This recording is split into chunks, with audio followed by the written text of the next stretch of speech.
exceeded your own expectations maybe coming here the first couple of weeks, or is this kind of what you thought when you were signing up with the team that's had a lot of success in the front? Oh yeah, for sure.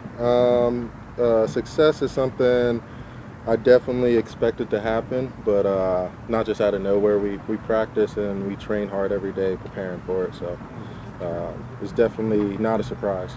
Has your role kind of been what you anticipated it being doing? A lot of the inside-outside stuff? Yes, sir. Yeah, that's pretty much what I was expecting.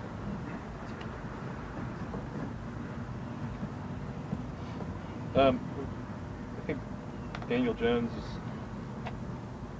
averaging like probably 7 yards a carry in his career. He's maybe a little bit faster than people give him credit for, maybe. Yeah. What kind of stands out to you when you're watching him just kind of move around, scrambling, design runs, that sort of stuff? He's good at it. He knows he can run. You see him just trying to outrun guys, not going down right away, not sliding right away like you see a lot of other quarterbacks doing. So yeah, we know he's a runner, and we prepare for that. Inside or out, do you have a preference for either? Do you like them both pretty much the same? Oh yeah, I pretty much like them both. I feel like production comes from both sides, and the more I can do, the more I can actually produce. Did you ever play on the nose before? I know they have you on the nose in that three-man front sometimes. Is that something you did before you came here ever? Oh yeah, for sure. In KC, I was doing that a little bit too. It just kind of gives the center mix-up, a different guy. He's seeing somebody else, and I bring something else to the table than the usual nose or tackle. What's the different thing you feel like you bring to the table there? Speed, my length. The stuff that gives me advantages at the end kind of works inside too. How do you feel like your length helps you overall? My length? Just getting on guys real quick, I'm able to put my hands on them before they can put their hands on me, and that changes a lot. This happened at least once last week. When you get into the quarterback and you have just a massive frame and you can just obscure the quarterback's vision, how do you go about doing that when you kind of make that mental decision where you're like, I don't think I'm going to get there, but I can affect it? In my head, it's always like get there, and then once you see the ball's gone, that's like, okay, you don't want a penalty, like slow up. But my mentality is always just to get there. Hands come up just automatically. I don't think it's really a timing thing, kind of when they pat the ball, bring their elbows up. What is just having Marshawn on the field, what does that do for you all defensively? Yeah. He's obviously one of the best corners in the league. Yeah. Our backfield works so good with our front. You see us as a D-line trying to stop the run, making sure those guys don't have to tackle, and that frees them up to just cover. They know all I got to do is cover the whole game. If I don't have to go inside there and make a lot of tackles, it frees them up. So we work with each other and kind of help each other out that way. There was moments last week. It seemed like you guys had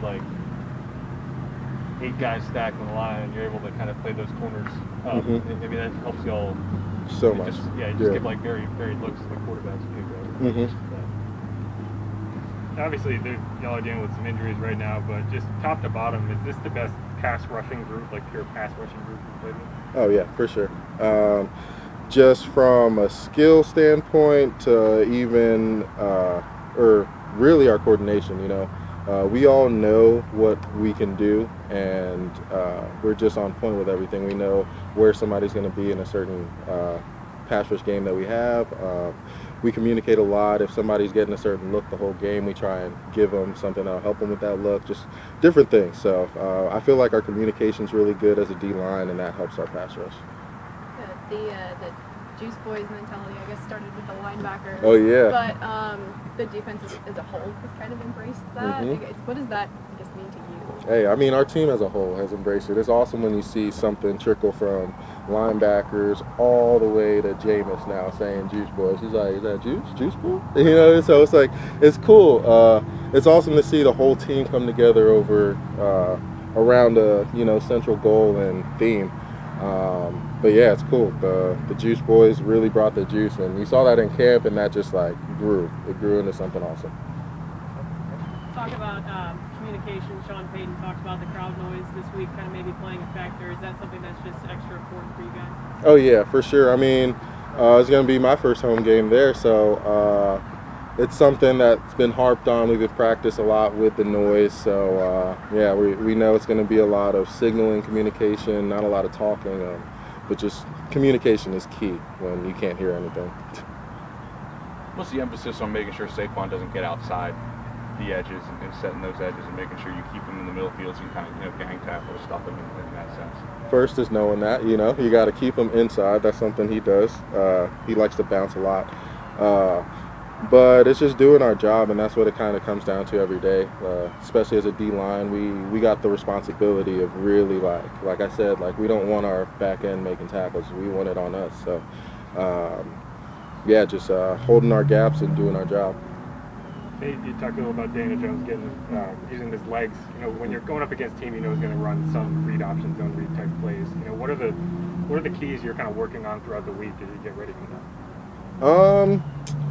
I mean, film. You watch a lot of film. You see the mistakes a lot of other teams make with that type of offense, and you just try and correct the mistakes other teams did, so you don't make them. Back to the Superdome. You've never played there, have you? In a real game. Yeah, no. You excited? Oh yeah, I'm super excited, man. I mean, I played there against the Saints, and yeah. I felt that energy. Just from the team alone. So I can imagine when we have fans and everybody there, Experience in Arrowhead helped a little bit? A little bit, probably. I mean, that was my first NFL experience, so that crowd noise is crazy, as everyone knows, and yeah, it's something I dealt with or played with for 4 years. Thank you. All right, appreciate you guys. Tony Jones next. Kansas City right before.